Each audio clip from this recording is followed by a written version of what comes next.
Oh, we live. I hope everything's good, man. Hey, G, I've done you dirty, man. I know you wanted a test run, so we're gonna have to see now, man. I just clocked we're live, man. I couldn't even help. Apologies. Can you hear me? Yeah, you're good, man. You're good on my end. Good. Yeah, I've got this new microphone thing, and hopefully it's all good. I bought it especially for you, Deej.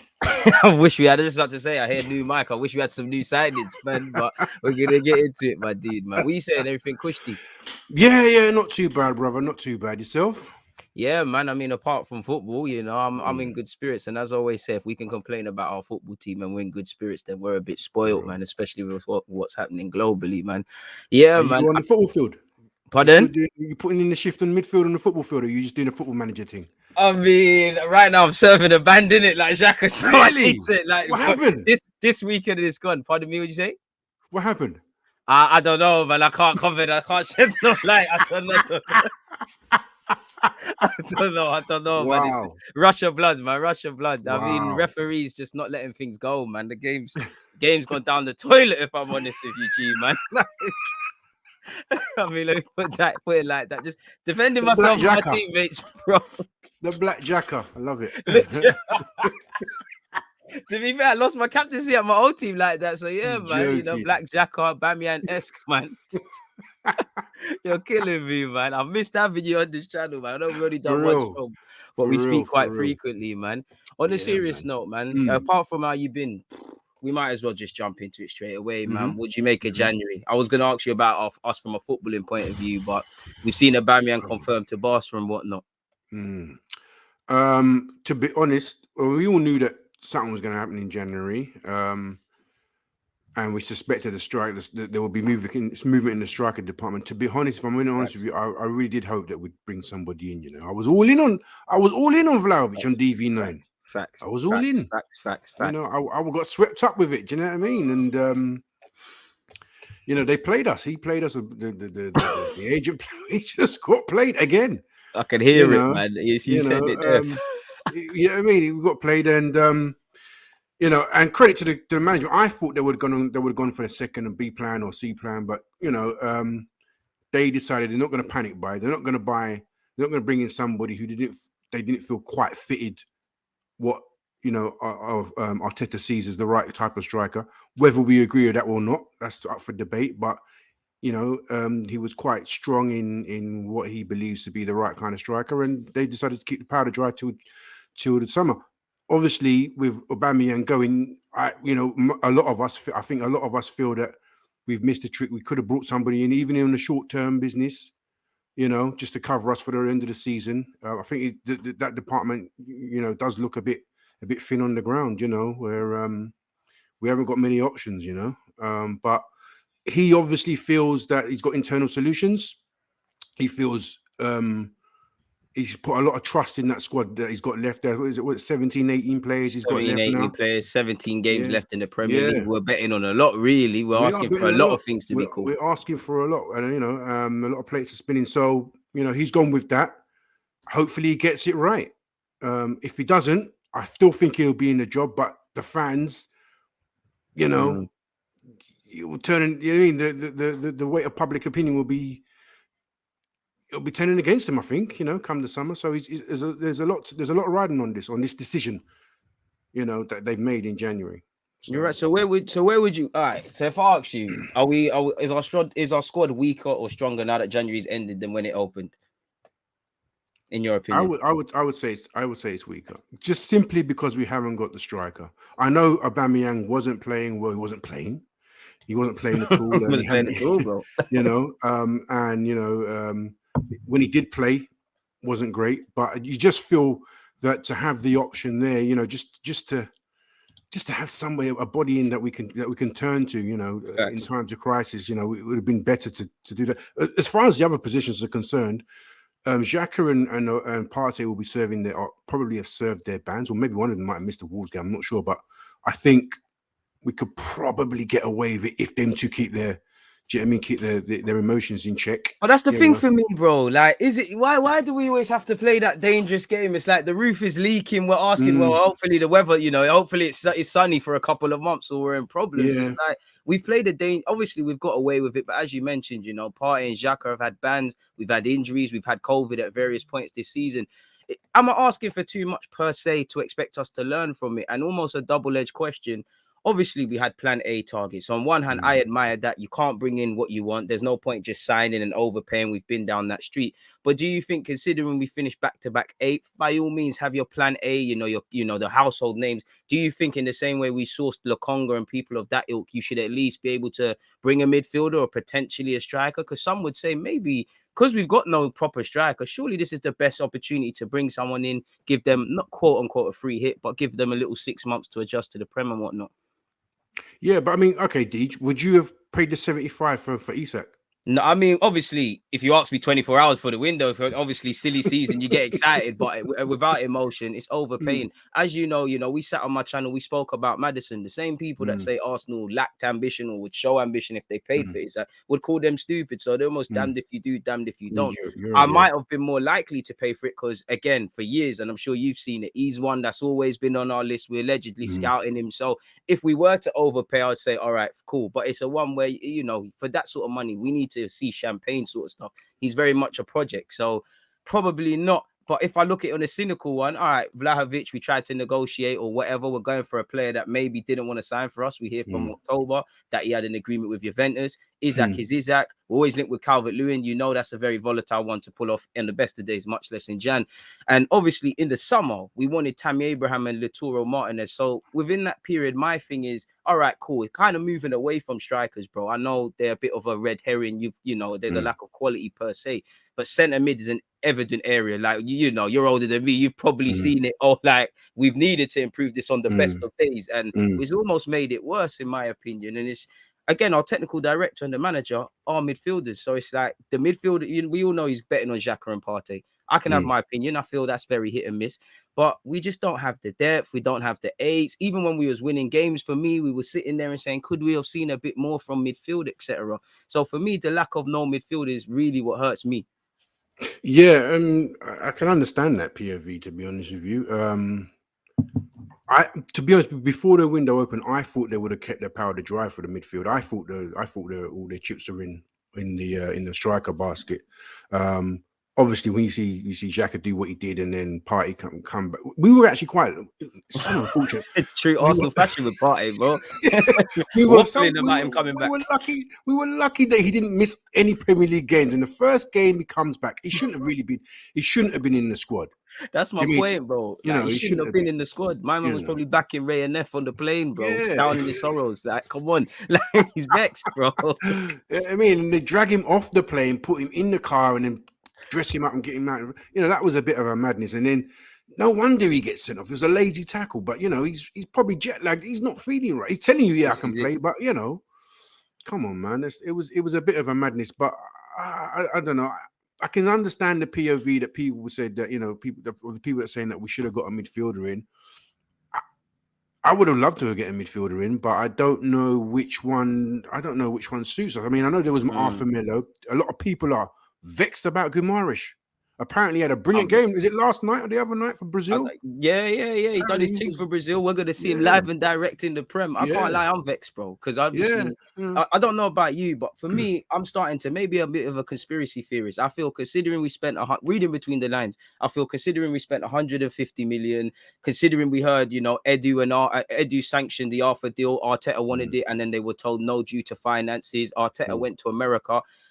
When I start to look away from the fantasy of what Edu said about in future markets, we maximize and do things like that, was there ever money to spend? And then I look at it, we can't really sit there with Bruno Guimaraes. My problem with them things is obviously variable shift. As you said, we're clearly pressing for a striker. We might have said, let's leave the powder dry until the summer.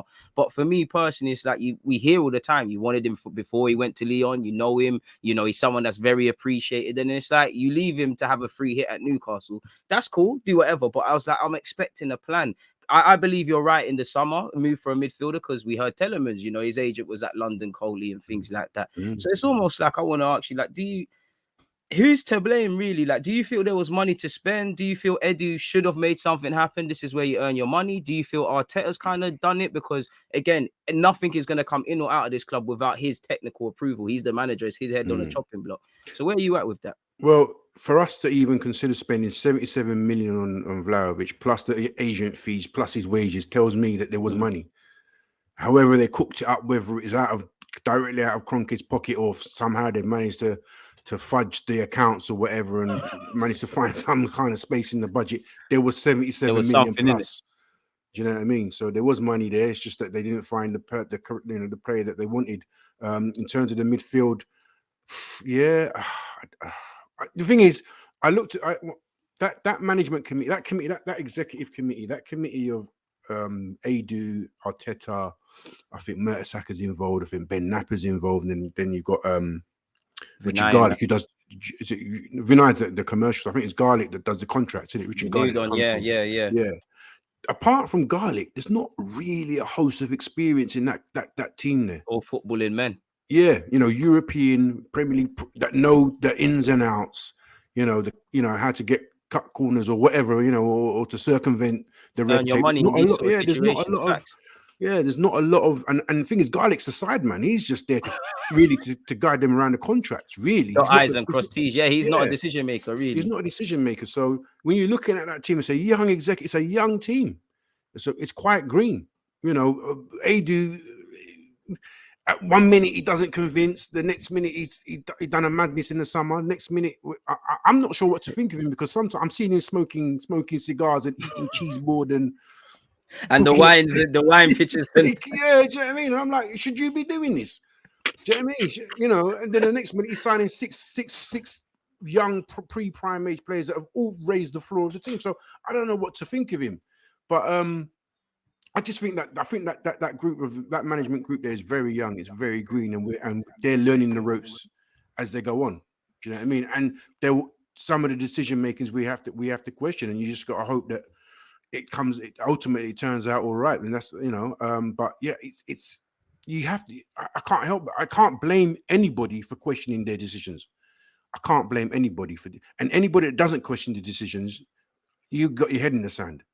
This is what I feel fans do. This is what I feel fans do. I feel, as you know, on the best of days, Arsenal fans are quite volatile. It's all doom and gloom, or it's all what I feel toxic. Feast or famine, yes. Yeah, literally. So it's like you've got some fans, rightly so, not happy with business not being done and probably taking it over the top. You've got some fans consoling themselves with the balance sheet. Again, a lot of people saying we've saved Aubameyang's wages. They're not wrong, but if we're down in the race for top 4 and we need a sub and it's not quite happening for Laka and Eddie, you can't go 25 million save wages on your come. It doesn't work like that. Yeah, so I feel I don't know what to feel. That's why I'm asking you. It will come back if this is a family show, innit? So I can't really swear. But if Ish hits the fan, you have to click a show, man. You can say whatever you want, bro.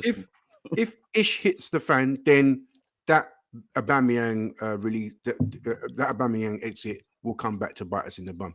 If Ish hits the fan and Partey's unavailable, or Xhaka does another madness, or we have to depend on El Neni and not getting a midfielder will come back and bite us in the bum. I'd say even defense, bro. You're right. Yeah. I mean, another one, Chambers, the right back situation. Were you with that as well, man? Sorry to cut you, because I haven't really focused on it. I thought I was under the assumption he was going to get that kid that from Nottingham Forest. From reading the reports and people on Twitter and that, and saying he's coming. I thought that was. So I kind of wasn't really focusing on that. I was surprised when they just. Chambers went the day before they were supposed to go to Dubai. Was it the day they went to Dubai? Something like that. Yeah, he just woke up and he's in the claret shirt. Really? Do you know what I mean? That took me by surprise, and I was thinking, whoa, and Tommy's out. We're not sure when he's coming back, and I don't see him in none of the Dubai pitches, so I'm a bit nervous about that. Yeah. I think Japan are competing in something, but I don't know. Yeah, but he's not even in the squad. He's still injured. He's not in the Japan squad. Now I'm even more scared, bro. So, and the thing is, you're thinking exactly it's Cedric. And the thing is, if you do what we did the other day, was it take Ben White out of central defense? You're losing that fluidity, that attacking, that build-up play. Really, people not seeing it. Especially playing a low block. Exactly. And he's not really, I didn't really rate him in right back the other day. He doesn't give you what Tommy gives you. You know, I think it was like it was a twofold thing. You lost something out of the central defense, and you lost something at the right back position. It really does kind of affect the harmony. Facts. The fluidity of the whole team, the little bit that we have, really. Exactly. Facts. One piece, one component affected the whole thing. You know. So yeah, that's a problem. That could be a potential problem. We're all praying. We all got our fingers crossed. We all got our rosaries out. I mean, we're all doing the. Yeah, I mean, good judge. I'm doing good judge every day, waiting for Tommy to come back. But that's what scares me, is because obviously when you've got a scarce squad, you need to over rely on existing players. I get it, you know. On one hand, you know what, Ainsley, all of these guys that have left, they were barely playing. My thing is, you know, half of the other clubs were not letting players go lightly. And just looking back in hindsight, I'm sure most fans thought, you know, when Ainsley's going, fair enough, you can go. There must be some incomings. Yeah, we've saved wages. Yeah, we may potentially have got loan fees. Yeah, we've got a smaller squad. Maybe that's what Arteta wants. But if you're cold outside, you'd rather have the ability of taking off jackets. Then this is what I'm just got a vest on. I just have to hold it up. So then I look. You're right, fam. And then I look at it. It's like, okay, cool. We know not everybody's a quality player, but your 25-man squad, everyone there, you believe in them over a 38-game period. As you said at the start, we've got 17, 18 players. There's 17 games left. Every man in that squad, if you're called upon, whether you're playing 30 minutes or all games to the end of the season, you need to do a thing. So now I'm like, okay, cool. If Cedric does good or bad, I hold him accountable. But now it's a thing where I'm looking at Arteta, similar to when Willian was playing. And it's like, you don't want to give yourself that movie. And it's like, for me, I don't know. Could it have been set? We tried to get Cedric Chambers and Ainsley gone, and only, you know, Cedric weren't getting no offers. But you've told me that's your guy. Now in the summer, we probably sign a backup one. That's where the issues are. And for me, I'm very scared that we've only got 3 centre halves, really and truly. As much as Marie is dog poo, realistically, I'm kind of shook, especially because of the point, like you said, you start pulling man over, there's problems. And let's be honest, when we move away from the euphoria of our club, we're probably not as fluid as we like. You know, it all goes through Xhaka. It's all left-hand centric. We wait on one player's individual moments of brilliance to get things going. That's what kind of scares me. And it's like my man said here, we're too dependent on Ben White, like playing out from the back. And that's why we need a midfielder, in my opinion. When you look at progressive passes, Gabriel and Ben White are the highest. Now, testament to what Arteta is building. But if you look at City, I'm sure their centre halves will be high. I'm sure not before them, you'll see some midfielders. So I don't really understand. I kind of half see what we're doing, half don't. I understand, you know, you need to build upon build. It's a process and things like that. But yeah, I can only comment on what I'm seeing, broski. Yeah, I mean, the other side of it though is that apparently up until the break, we were only using those 17 of those 18 players anyway. So that's the thing. You know, thankfully, Gabriel and Ben White, they don't tend to get injured very often. So, you know, you want that continuity, that fluidity. But yeah, I mean, if one of them goes down, we bring in Holden. It's a problem. It's a potential problem there because again, yeah, you know, he's dogged, but he's not got that. He just doesn't have Ben White's ability to pass through the lines or draw or get, you know, run through lines with his dribbling. So, you know, there's a cause and effect there. But yeah, I don't know, man. I just think he's gone with the 17 players or 18 players, and he feels. Look, the thing is, I was saying the other day, you get 2 peaks in the season, like periodization. You get, you know, your first peak is you're 100% in August, the first game of the season. Most of your entire squad, you've done your preseason. This way, you're 100% full fitness, and then you got to your first peak, which is December. When you hit December and January, that's when you start to get into what Wenger to talk about the red zone. A lot of players start to flag. They're in running the red zone. You're right. You know what I mean? Yeah. Now, thankfully, we've had this break.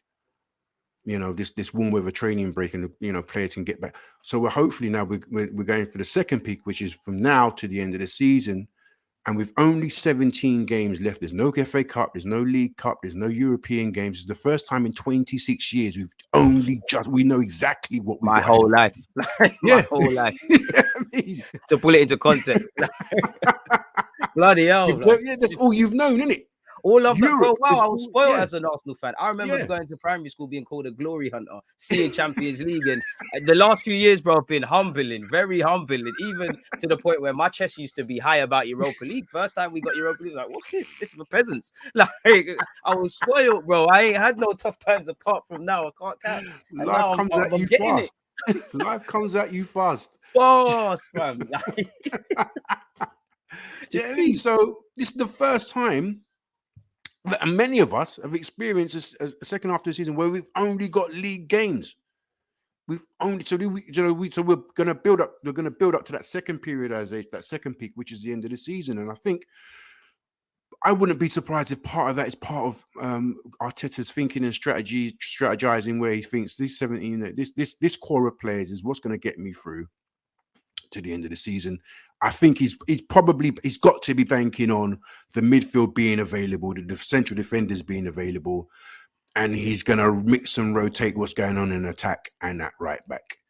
You know, that's the thing, man.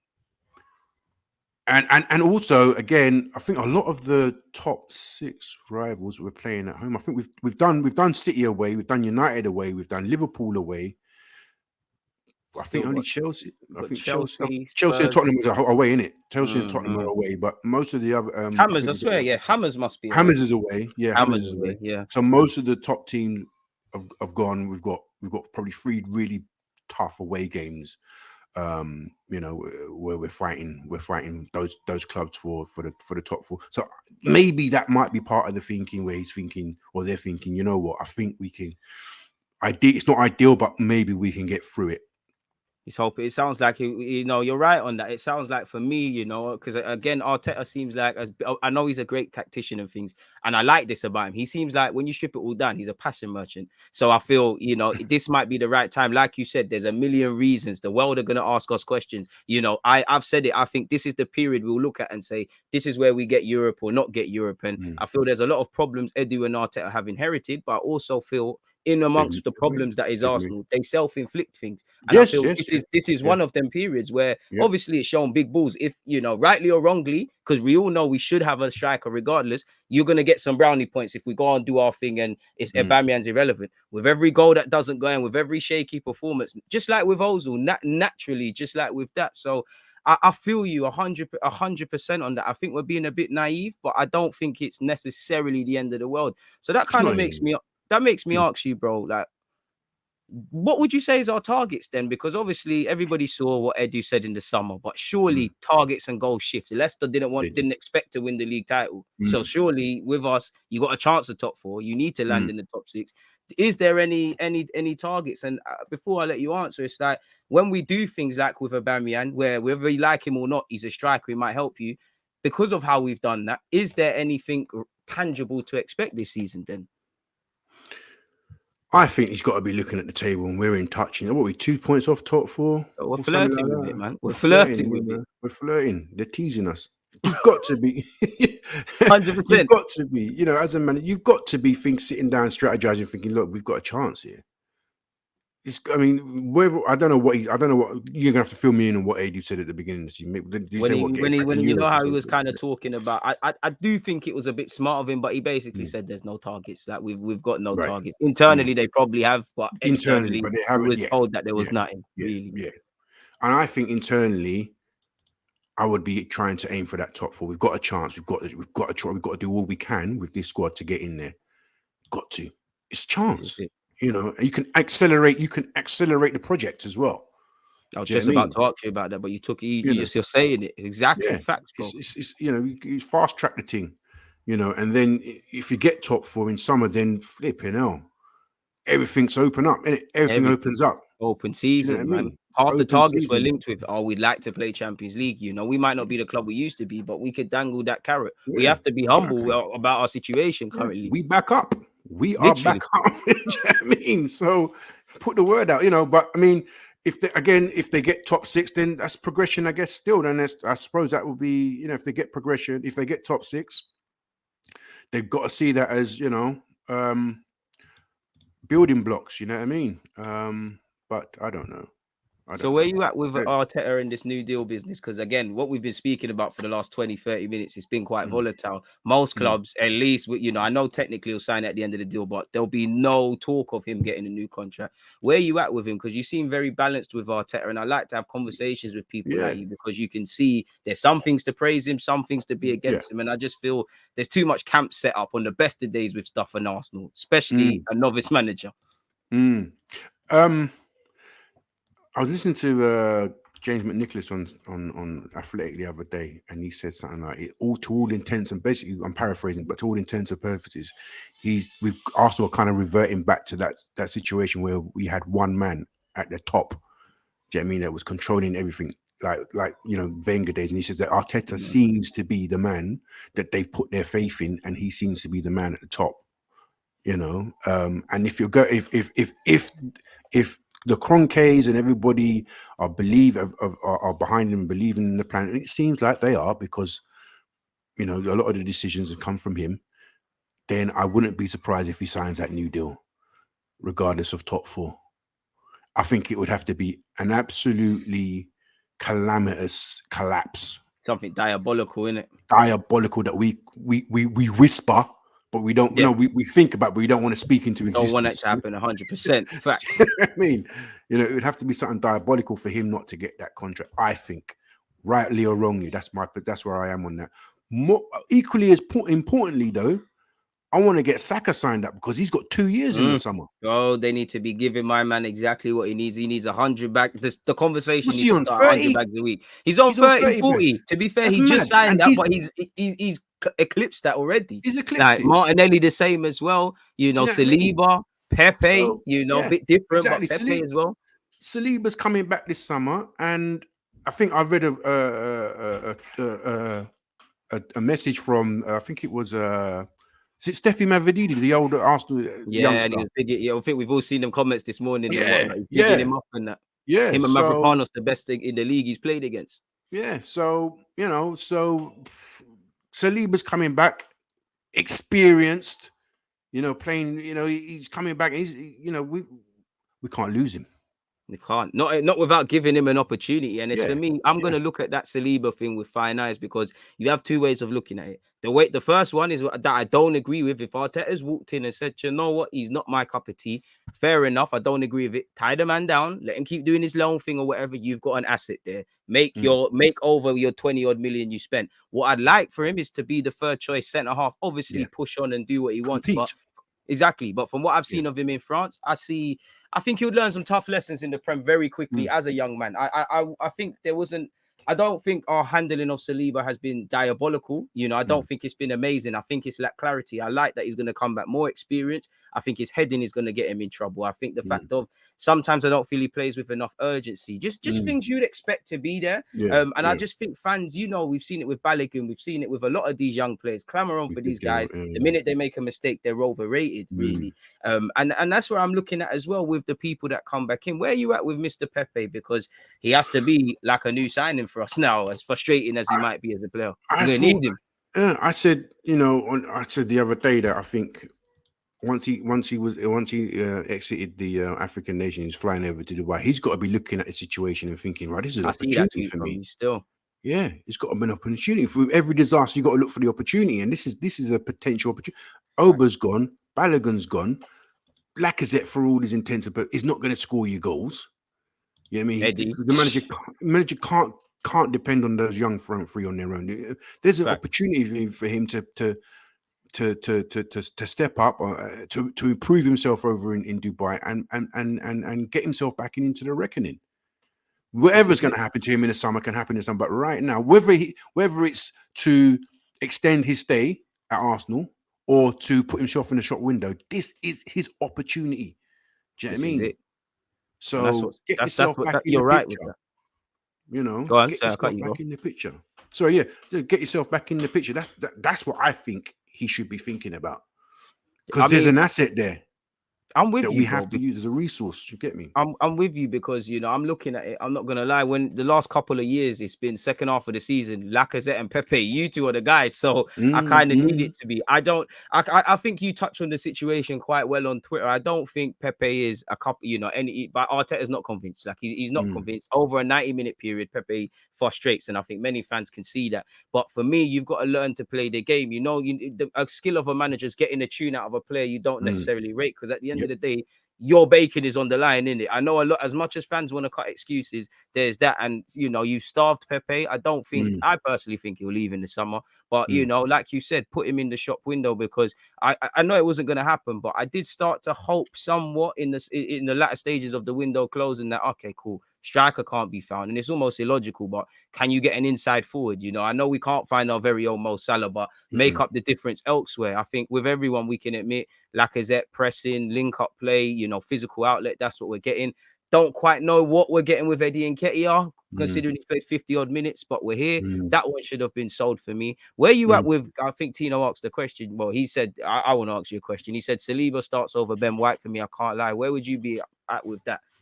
Like you said, Deej, he's got to come back, and we got to see him in the Premier League. You know, I think he's good enough to compete. He's definitely good enough to usurp Holding. I think he's on the. I mean, he's on the up. He's you know his outlook is on the up. Holding, we've seen him struggle. This is it. Do you know what I mean? This is as good as it kind of gets now. My guy's technical ability, Saliba's technical abilities are good enough to fit in with the currents, you know, and compete with White and Gabriel. So I think, you know, give him a chance to compete. You know, I've seen people say that you know he should come in over Gabriel, and I've seen other people say he should come in over White. I don't know. Let them compete in it. Let them fight. That's what we need. Look at Man City. Do you know what I mean? Look at Man City. You've got at Man City. You've got Diaz. You've got Laporte. You've got is it Stones? Yeah. At certain points in the season, 2 of them 3 are running it, and the other one's out to get out the team. And then there's all the tabloid papers and that. Yeah. Pep's loving it. He's like, okay, then don't come into the training ground screwing and sulking. Do something to tell me that you can get back in the team. And then invariably at some point or another, because remember earlier on the season it was Stones and Diaz. Now it's Laporte and Diaz. And it will rotate again at some point. Exactly. So that's what we need. We need that quality depth. We need that competition. And I think Saliba is good enough to put himself in the picture, to throw his name in the hat, whether he starts or not. Let's see. Give him a chance. You said it there, man. But go on. He even said, I think there was you see the quote he said the other day. He said that when he came, you know, basically slap in the face, basically. Yeah, he thought it was the wavy thing, and then he got done dirty. Yeah. You know, so where people were rooting for him and fighting, it's cool. He's saying I wasn't ready. It turned out I wasn't. What can you say from that? Yeah, do you know what I mean? So, but yeah, I think he's good enough to come in and compete. Give him a chance. That's where I'm at with it. I just feel, you know, people really fail to understand, especially being a young striker and a centre half. You've got to take your time with it. And, you know, again, we're having a problem finding strikers. What was about respectfully, Aubameyang was a joke man at 22. No one was rating him like that. Half of these strikers were joke man at 22. So that's the delicate one. And the centre backs, you know, you can't be a skilled sailor if you've never been in difficult waters. So Saliba has to, respectfully, obviously, I like to see the games where he's bossing Mbappe, everyone gasses up the slide tackle, but it's the games where you make mistakes, because again, we need to know your weaknesses or how you're going to improve, and that's the mistake. And I feel you touched on it greatly. Fans can be very hypocritical. You say you need depth and things like that, but then any time there's a talk of stuff, people set up camps. You know, before it was they don't sign Odegaard, we got Smith Rowe and all of these sort of things. We need depth, especially if we're going to get to this utopia what Arsenal want of qualifying for the major competitions and fighting for them. You're going to need quality depth. Look, depth helped City get through the game against us. From our point of view, as galvanized as it was, they were having bare games. They were tired. They had to just slug through that game. That's what depth does for you, really. And I just feel, for me, when I look at someone like Lokonga, who I don't know if it's just me, but I keep hearing Arteta and Edu say he's playing more than we thought. All right, that's cool. That's going to help him. But if you've got an asset and you know that, okay, you know, he, like going back with the swimming example, he might be decent at swimming in the paddling pool, but that one's too deep. Find someone to hold his hand or find someone to be in place, because then you might see a better place of him. Because as much as I love these young players playing games and whatnot, you've got to start costing up where these mistakes are going to cost you. Obviously, Tavares, Lokonga, you know, Ben White will make mistakes, Gabriel will make mistakes, but there just needs to be a promised land, if I'm honest with you. Yeah, exactly. And so, what do you think then? Let me flip the question back to you. The question you asked me previously, which was, what do you think the management team think about the prospects of this season? What do you think they're aiming for? I think us fans, we get, you know, it's not that we've got carried away, but our expectations were on the floor. And then obviously with where we find ourselves now, there's a bit more optimism and things. I think it's always been the 150 million outlay we spent. Let's just get a way of playing. Let's just, you know, the basic elements of a football team that was lacking with us. Find a certified 11 and things. I think that was just it, really and truly. I really think the bar was on the floor, and I really think, you know, when you consider that the project weren't, you know, as ahead as they say, we're again back to Edu's thing. I just think it was, honestly, we would like to finish in in the European places, but it's not a must because a team that, if I'm dead playing devil's advocate, that really need, like, man are getting sacked if you don't get Europe.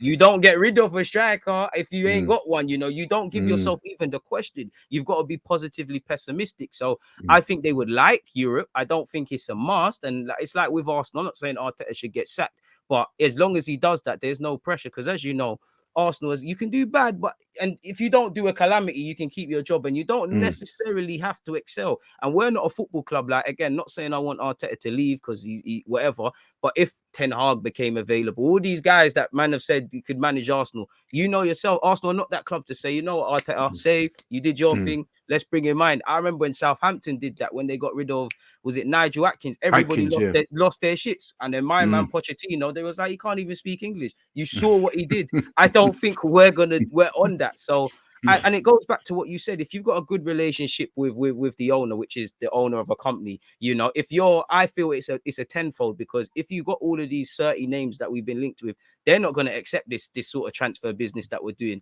They would make noise. I think Arteta would whine about it, but he'll get on with it because it's a relationship of convenience. Let's be real. He's in a job that he should be kicking himself every day that he's got, especially at this delicate time. So I just think it's a style of play, like we're seeing we've got a unit in defense, probably improving the midfield, getting players game time. Saka, these guys are improving and getting goals and assists. I think that's it. Like, I genuinely think the bar's on the floor, in which I'm not necessarily against it, but I don't feel right saying that should be. I think that's a good. I think you've made a very good argument, because I think the 150. No, I think the 150 was used to actually raise the floor, get rid of historic legacy kind of players that have kind of been, and then correct the mistakes that they've made. I think you've seen it again. They've corrected. Relatedly, they gave Aubameyang the contract and the captaincy. They've had where you at with, sorry to cut you as well, where you at with that? Because I feel Arteta you should get praise for learning from your mistakes, but man are acting like we spoke about inheriting problems. You gave Aubameyang the deal. I know there's attitude stuff and things can change, but could his behavior be any different a year from now till when it was? What's going on there? Could we not have seen foresight? Are they concerned about your spending now? You know what? I was thinking about this, and I tried to put it in context of where I work. And if you've got a team of staff, and whatever your goal is, whether it is to make profit, get the company recognition, or or secure assets or whatever, if your top boy is every month is top of the charts every month, it doesn't matter whether he comes in late on. You as a manager, you you might turn a blind eye. Comes in late, okay, that's true. Maybe the doorman saying, he's whatever, he's forgot his fob again or something like that. He's forgot his feet. I love where this is going. Or the cleaner's like, he's left his coffee. He never takes his coffee cups down. Do you know what I mean? You kind of turn a blind eye, don't you? There's results there, really. The results. He's top of the charts. His golden boots, whatever, rare. But if it comes, once he starts to really sort of slide, or that employee starts to slide, and they're not producing anymore, those questions from the cleaner, from the doorman, the looks from your other team members, do you know what I mean? It's gonna change your opinion, and at some point you're gonna have to do something about it. And I think that's what it was.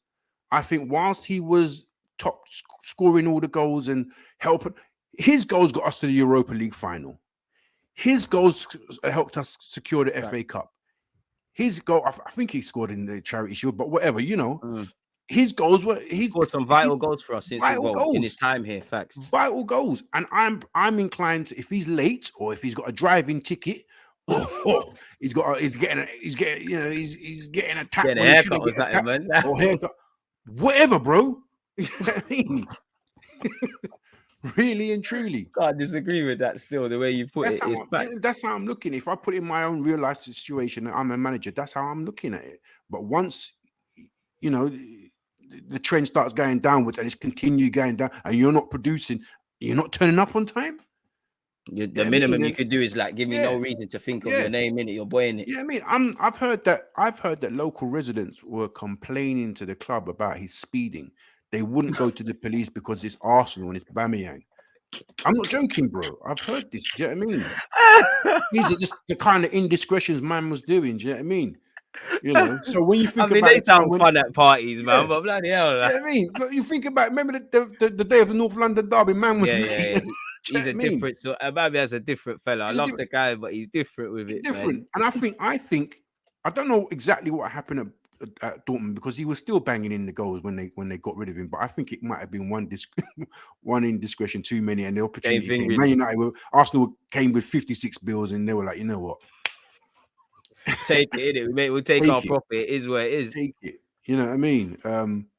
You know, so if you apparently Barcelona have got in the contract, if there's one You're gone. act of indiscipline, they have the option to tear up the contract. You're like he's a child or something, man. Do you know what I mean? It's So crazy, fam. it's crazy. I mean, personally, I don't like the way it's ended. I don't like the way it's ended. I don't Cowardly, like. innit? Not through Aubameyang's point, but it's like man's left through the back door, like for a Yeah, I reason don't or like the way something. it's ended. I really, you know, I don't know what happened between, because he made Aubameyang captain. He fought for him to get the new. He fought for him to get the new contract. He made it. So for me, I think their relationship was really tight, and there must have been something that maybe it was accumulation of just indiscretions or I whatever, think it's and that, fam. I think they've you just know, been. It's gone yeah, downhill. They've been yeah, beefing, and I remember like when we did the Europa League, the time we went out of the Europa League to Villarreal. Arteta was the way he was answering questions in the press conference. I think it's just one too many, really, and one too many. obviously Yeah, Wenger was a bit different. Wenger probably let you get away with one, two things and whatnot. But to play devil's advocate, I never heard none of this with Wenger. Like yeah. never heard But he Aubameyang with was good Wenger. at, you know what? He was good at managing it, though. You wouldn't That's really it. hear that in the only one I can really remember in recent times, Alexis, apart from Alexis, but he the benched him. Liverpool one. He didn't cut him from the squad. He put him on the bench. And remember, when we went out to Forest, flipping what's his name was in a party hours before that. Alex Iwobi. Yeah. He was Well, in a party the night bugging out them before. time there, Yeah, man. bugging out. And my man still played the game.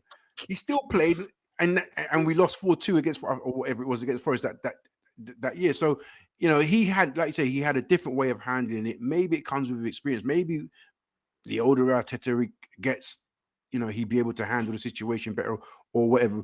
Some people might actually think that he handled the situation well. To be honest with me, I'm like I mixed. say, for me, like I say, I think, you know, he's obviously got to a point where it was untenable. It was untenable, you know, and you can't have somebody who's a disruptive influence It's undermining the thing, whether undermining directly or things. indirectly. It's Yeah, undermining the you're thing. Yeah. building a culture. You know what I mean? You're building a way of life. You can't have things. We've seen it. We've seen his zero tolerance with Ozil, zero tolerance with Guendouzi. You know, it, I don't know, man. It's a shame. It's a shame the way it's ended, but I think it had to end. It did. I The think it only had thing to that end. concerns me, bro, is gone. The only thing for me is we should have brought a replacement in. Some, you know, that's the only thing that hurt, that disappoints me, that we couldn't bring in a replacement. Good thing we didn't panic buy, but man, that It's a might come mixed back bag, to hurt. innit? Yeah, it might come back to hurt us. The only thing for me is, all right, cool. You know, it kind of makes your decision easy because of Aubameyang's form. You know, like Ozil, people needed to see the back of him. It makes it easy. I don't want it to be the case, but if Aubameyang, you know, was scoring your goals and keeping your job and whatever, or if it's a player, God, Saka will never do it. But if you do this with Saka, Martinelli, guys that are playing week in, week out, how do we approach it? It's very easy when someone's kind of over the hill or whatever. It's like sometimes you've got to play the game. The situations are different, but I look at Thomas Tuchel. Personally, I think Thomas Tuchel can't wait to move away from Lukaku. He says it in smart ways, but he thinks, you know what, Chelsea, the pressure is different. I can't really alienate certain man because I need to bring them in a bit, you know, towards the end, or he's a goal scorer. I need to play the game. I don't think you can always do, you know, I think sometimes you've got to be a bit diplomatic. I like how he's come in and he's not been afraid of making mistakes and the backlash. And as you kind of said earlier, maybe because of the, you know, how he, you know, he's got a long-term job here, you can allow to do these things. I look at Emre. Maybe if Emre had his time again, he would have maybe been a bit more like Arteta. But it's like, I need to see how you manage them, because 9 times out of 10, when you sign good players, they've got difficult characters, or they're mavericky. We go through the whole Arsenal team, you know, Henry and Vieira, massive characters, massive personalities, and things like that. You know, you didn't play for Arsenal, but you've got Cantona and Ginola and all, you know, the Canio and all of these sort of guys. They always come. They're a bit of a different grain, really. You know, we love French players. The French are very diplomatic. Even Guendouzi ain't done nothing in the game, he's always got something to say. So we're gonna have to be able to handle them sort of, man, or we're not gonna see wavy players, really. And I think, I think I wonder if going forward we will sign those kind of players that have those kind of characteristics. Because I heard that Luka Jovic, the one that Real Madrid, he was offered to Arsenal on loan, wasn't he? Offered every window, allegedly.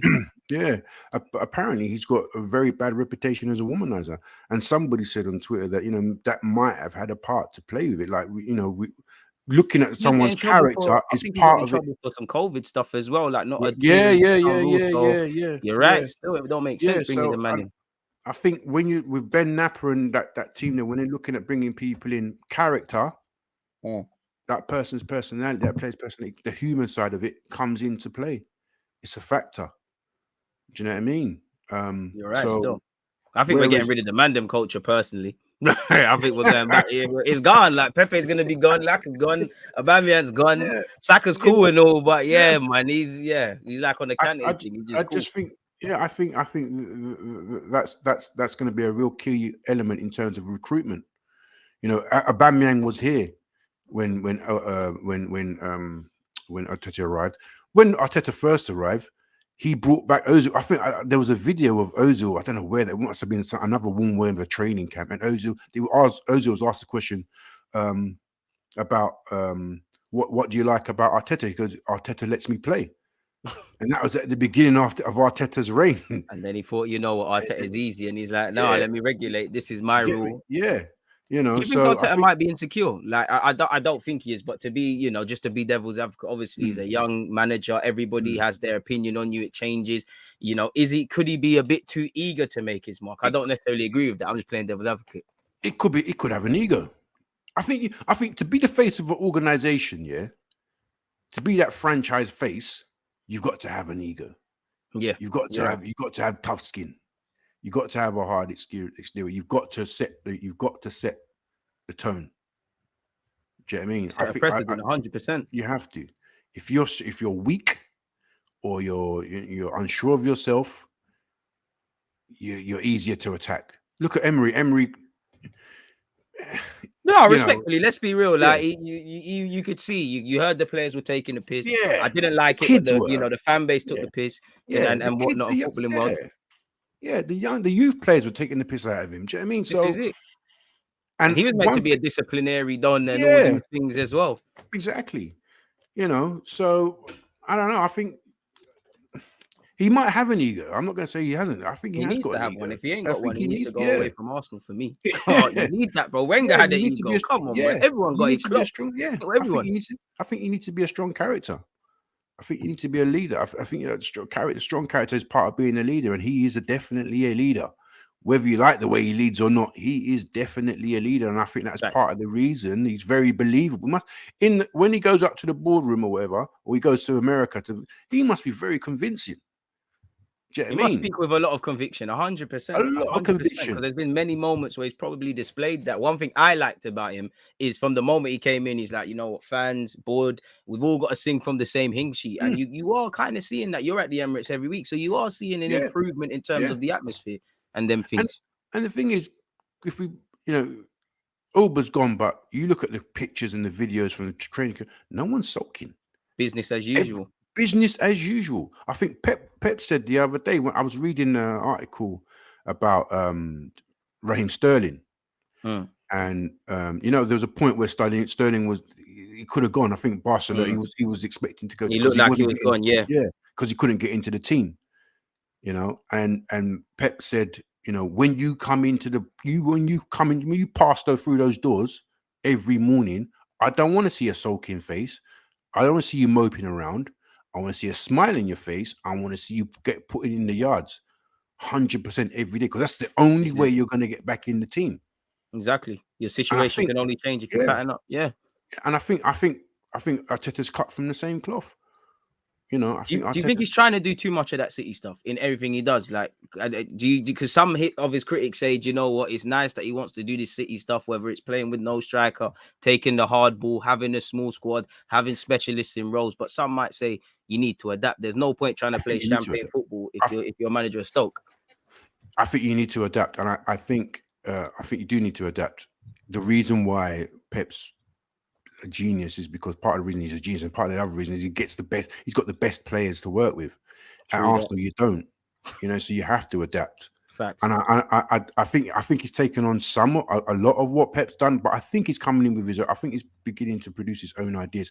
I think it'll be really interesting. It'll be really interesting what he does in the summer with that transfer, with that striker, because everyone expects it's going to be a false nine. And, you know, and we're going to play, and the goals are going to come from our inside wingers. But Vlahovic wasn't really a false nine. Weren't that at all. People think dropping deep and trying to get involved in play makes you a false nine, which Laka isn't. Like, oh man. Apparently Calvert-Lewin is very much admired. He's not a false nine.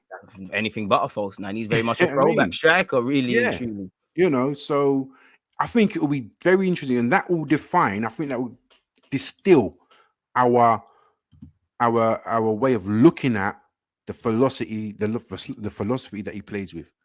Do you know what I mean? Because at the moment it's kind of up and down. Yeah, he wants a false nine. That's why he's playing Laka the way he is, and that's the kind of striker that he wants. And overcompensates with Martinelli. Yeah. We'll see in the summer who he brings in, and that will define the kind of team and the kind of style that we are. Funnily enough, last summer Pep was ready to throw down 100 million on Kane. And now he's trying to convince Erling Haaland that Real Madrid is not the destination. So he's looking for that kind of, do you know what I mean? Things change. That's the thing with me, man. I do like the whole, you know, the way Arteta approaches things, but I just feel sometimes you need just what it is. You know, you can have a ball playing centre half. Sometimes a defender just needs to defend. And I look at the squad. My chest is very high. I think, you know, we need two positions minimum in terms of centre mid and up front. If I could, I'd say double that to 4, because I do think I defo feel it's not being spoiled asking for 2 midfielders. I think if I'm being really, really picky, I would like, you know, that marquee number 9, and maybe someone with kind of Lacazette's quality, someone that can be used in the squad, someone that can be utilized in group stages of competitions and give us something different. Because again, it's a squad game. You're asking a lot, especially if an average age of 23 would be older next year, obviously, to all be consistent for 38 games. Well, we don't know man, we don't know what they're on. Huh? Do you think 2 strikers might be the order of the day in the summer? Do you think he's looking for 2 strikers in the summer? Because if Lacazette goes and Eddie goes, we're threadbare. This is the thing, but it's like where, you know, it's you're gonna have to only go for one household name surely, and then kind of go for like a little development sort of player, because we'll surely be in that situation again that we was in with Aubameyang and Lacazette, in that it's a squad game, but it's imbalance. Maybe, you know, I think we should have bitten the bullet with Eddie personally. You know, we could have made some money. It is what it is. Maybe he signs a new deal. Maybe Balogun, if he does a madness on loan at Middlesbrough, gets into the picture. Probably a bit naive, but I think we need to. The problem is, who do you go for? I think that second one should be, you know, like a scouting sort of mission, because I would love a top striker, and then someone like Ivan Toney, in my opinion. I think he's a bit like Lacazette in that evidently he doesn't score goals, but there's a lot of qualities. I like his mentality. You're being quoted 50 million for them, man, there, which again, that should just cut it down over already. So I think we need that. You either do that or you go with a striker, maybe bring in a winger that can score goals, that can put pressure on maybe Saka's spot, and then overcompensate it with that, with obviously Saka, Smith Rowe, Odegaard developing. What have you made of Odegaard as well? And actually Smith Rowe, because I would say Smith Rowe started off in fire, but I'd say it's been a bit of a mixed season. People at times have been like, what's going on, like Brighton away. I think he's been impacted by injuries as well. I think he's had a bit, for Smith Rowe. And this is really last season was his breakout season, the half season, isn't it? You know, that last season was a half season. December, exactly. It was a half season. This is his first full season. I think he's a year behind Saka in terms of development, where he is. You know, I think this season, I think I was hoping. I think he's kind of getting the feel of the Premier League. He's our top scorer. I think he's our top scorer, right? He is, man. He's got more goals than Ronaldo in the Prem right now. I'm happy to run that agenda still. I can't lie. Hailing demons and that. Like, I'm here for it. There you go. So he's getting the feel of the Premier League. I think next season, once his bones and his muscles fill out, and he can withstand the physical demands the and that, physicality, the rigors of it. Then next season he'll fly. Do you know what I mean? Odegaard, I'm happy with Odegaard. I just don't want him to go away on international duty, because whenever he goes away on international duty, there's a dip. You know what I mean? There's a dip, there's an injury, there's something that happens to this Don. I don't know what they're doing in training in Norway, but something, they don't bring him back how he normally is. Fact. Yeah, do you know what I mean? But I just gotta buy the dip. I think he's a good player. I think he's a quality player for 30 odd million. We do a lot wrong, but that credit where due. I think fans got onto it because it weren't, he joined in January, mixed success. It's not a sexy signing, it's not a new toy. He was technically new, but he was here already. So I think fans already onto him. I think, that's another reason I want a midfielder, because I don't know about you, but I'm kind of tired of seeing Odegaard having to drop deep because someone can't ping him the ball. And for me, that right hand side, he's kind of crippled. He kind of goes out there because obviously Tomiyasu isn't gonna do what's required per se. But I think Odegaard's a real player. I think I see leadership qualities. He's not my sort of captain per se, but I think he's really a good signing for us, and people don't cut him some credit really. Yeah. I think you're absolutely right. Just don't slide in the box ever again. That is all I'd say to him, man. Please don't do that again. And that's the thing, I wanted to cuss him, but I was like, he did kind of help us. Before that, he got us back into the flipping games. You know what I mean? Literally, hero, villain, hero. Like, guy's crazy, man. Like, that's like half of us. Yeah, I like him. I like him a lot. He's impressed me. He's impressed me. I think he's a leader. Whether he's a captain or not, I don't know. But he'll be part of that new leadership group. You know what I mean? There's games where he just takes it by the scruff of the neck. Yeah, I mean, he's very influential. I think they look to him as a technical leader. He'll be the difference maker. He's a different man, and like you say, he comes deep with if you're not recycling, if you're not getting the book, he'll come and clean it up. He'll take it upon himself to come and clean it up and recycle it and get things moving and try and penetrate. You know what I mean? Like I say, I would like another midfielder in there who has the ability to distro. Do you know what I mean? Clean. I need clean distro. That Santi replacement we're crying for. Yeah, I need that clean. I need, somebody like that. Someone who can take that responsibility. You know what I mean? So it allows him to do what he needs to do further up the field. You know what I mean? I think Smith, like I said, Smith Rowe next season. I think this season's been a great season. I think he can be proud of his season so far. He probably isn't, because you're always gonna be your own hardest critic, innit? You know what I mean? But for me as a fan, I think he can be proud. Facts. What about you? What are you saying for Martinelli? Oh man, mate, you see me tweet. I've said, like, I'll give him you know what I mean? If we need propaganda strong, rightly so.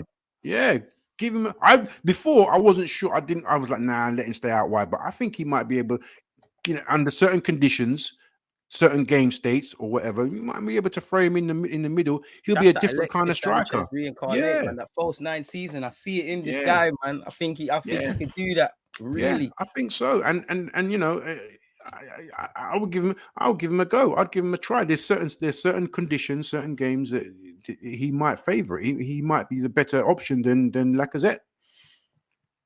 Fact, do you know what I mean? Especially when it's less a case of needing a physical hold up, man, and more so pressing, being aggressive, and things like that. Somebody can run down the channel, get in behind off the last shoulder. Do you know what I mean? Fact. He's the kind of guy. Do you know what I mean? Give him a go. Give him a try. I think he's different. Somebody was saying that they tried. I don't know if it was at Emery's time or Arteta's time, but they tried him. They tried him in training, and after 7 weeks, they gave up the idea. Okay, but he was 18 at the time. He's still a young man. He's developing physically. I know we always waffle about him going gym and that, but he's getting there. He's getting there. He's getting there. Man, have to have patience, man. Yeah, and giving them experiences. Like I said, you can't. If you want someone to learn how to be a lifeguard, man, are gonna have to struggle swimming at some time. Like you can't. I think fans want it both ways. They want someone to realize their potential, don't understand how to get there, and surprise when people struggle. Do they think a young striker is just gonna come on the scene, score goals the rest of his life? It don't work like that. Or a defender's never gonna get ripped. It's like people don't understand what football it really is about. It's as much as we try and kind of wrap our players, and especially the young ones in cotton wool. It's harsh out there. I remember when Varane used to get terrorized as he was learning his tricks and trades. Then look at how he went on became. I remember the one thing that sticks out is when he played Germany a couple of World Cups ago, bullied at a set piece by Hummels, and it's like after that he patterned up in all aspects, really. So that's how I'm at. That's how I look at it, anyways. It's like what Wenger said. You give me a guy at 20, I'd rather the lumps and scrapes and the bruises of his education, you know, the ups and downs, the undulations of him learning the trade at 20, because by the time he's 23, you're going to have a full-time player, rather than getting somebody who's 28 who's ready at the peak and he's only going to give you 3 or 4 years. You know what I mean? This is it. You know, you've just got to be patient. And I think I love the kid, man. I love Martinelli, man. Trust me. I'm braced for Real Madrid and Barca and these clubs to come for him one day. I've made peace with that. You know, Saka and Smith Rowe, you man need death row contracts. You're never leaving. But I've agreed it with I've accepted it with Martinelli and his namesake Gabriel. To be honest. Speaking of Saka, though, we've got to tie that one up quickly, because you know we don't know what's going on with Raheem Sterling and his future. And you know that they must be looking down at London thinking, you know, that boy, that little chilly there could be a perfect replacement. Liverpool haven't got my man Salah signed up. He wants 500k a week. They could be, and his agent will leverage this interest as well. So, boy, man, I forget it started before it becomes a thing, man. And the thing is, Saka's agent is looking at things and thinking, well, we could play this smart. We could play this. He already played one blinder, deservedly so. He should do it again. Exactly. 100%. This should be Saka should really get paid with this contract, if I'm honest. I was screaming when they said he's signed up to 2024. I was like, 2020. Who signs a young kid up to 2024? You sign up to 25, 26. Literally, with another extension of a deal. Another extension. But obviously, his agent and him went into there and said, no. We know our minimum worth. Yeah. We know our worth. We'll sign a 4-year deal, and then we'll be the power players. We've got the leverage. And this is where it is now. To go with his everlasting development. He's since that new deal, he's become an England international, playing week in, week out. You know, he's one of the first name, if not the first name on that team sheet. Probably Xhaka. Forget Foden and all them, man. This is it. So he can do all of that, man. My last question to you would be top 4 to top 6, man. Who's making it? Just top 6, essentially, man. Obviously, I think we're in top 6. Are we in top 4? I'm a glass half full man, so I'm going to say we can do it. I'm shook. I'm on you. I'm on that. You know, with every 5 games, I'm like, yeah, we can believe. With every other 5, I'm like, yeah, man. It's not, you know what it is? I was pessimistic. This is why I'm kind of disappointed with January, because I was of the belief you need to, like, the bars on the floor, you got to improve on 8. You know, top 6 is realistic. Then naturally, obviously, you know, when you see your team kind of patterning, there's a good situation there. Couple times we would, and up until recent, we was taking 3 points when other men were dropping them. Obviously, Spurs under Nuno, them times it was looking dodgy. So I think there's an opportunity, but it's almost like now I need to see what you're on. And when I look at it, when I get galvanized, you know, everyone don't expect it. 18 players, 17 games. But then when I move away from that sort of euphoric Disney Channel Mighty Duck sort of thing, we've got a young squad. You know, a lot of them ain't been in these situations at the business end of the season. This is where, for me, I'm gonna need someone like Ramsdale, because you've been in the Bournemouth side where you know there's tension now. Man are staying. Some man are not gonna get moves and things like that. A lot of them haven't been in this situation. Half the time our season's written off already. And now, if you get 3 points, they basically count for 6. If you lose, they basically means you lost 6 points. And like you said earlier, broski, we got some difficult games to go and away from home. And you know, we can't really say we should be winning this or winning that, in a sense of, because that goes out the window based on our last game. In fact, our start to the year hasn't been good. No matter how much we waffle about the euphoria of the City game, you don't get points for playing well. You get points for winning. We scored 1 goal. This is it, bro. More red cards than goals. So it's like, what are we waffling about? Respectfully, this ain't me trying to have an agenda. It's like you can't paint narratives. We have to look at exactly what it is. And that's what it is. For me, it's a mixed bag. It's like if these players, you know, if everyone rolls up their socks, uses this Dubai trip to, you know, get galvanized, connect with each other on a human level, come back and try a thing. What I think you lot should be doing, running this top 4 fight to the end of the season. I don't want to hear that it's done. I think we've only got 1 Premier League game this month. So, and that's a difficult one for Wolves. And you lot have had a decent break. So the excuses are gone, man. They're kind of, like, you lot need to do a thing if that's what you want. Simple as that. For real. That's all I can say, fam. I know you've got the Africa Cup watching along. I've seen that on the ticker tape, and I know you've been talking. Swear. Oh, you know what? Yeah. I am down to the bare bones, man. I need to go set up for that, man. But before I let you get out of here, let them know where they can find you. I think I posted your Twitter account already. It's at _Grimondi tweets. All one there word. You have it, people. It's there. Obviously, let me post the link as well. Again, he does a very good job of his own thoughts with Arsenal, always trying to connect the little dots with the info. Again, he's not one of these ITKs, and I hate all of them on Twitter. They jar me, man. So yeah, he's good people. And, it's been a great chat. Obviously, bro. The next time we chat, hopefully Arsenal done some stuff, but I don't know, man. I don't know, man. Arsenal's a very volatile club, bro, man. It is, man. Playing my feelings. They play with our feelings, don't they? Play with all our feelings. You're not alone there, man. I don't know what's gonna say with our season, but we've got 17 games to paint whatever narrative, man. But love for coming through, my guy. Yes, brother. Appreciate that. Whatever's left of your evening, have a good one, my dude. And you, man. Enjoy. Safe, man.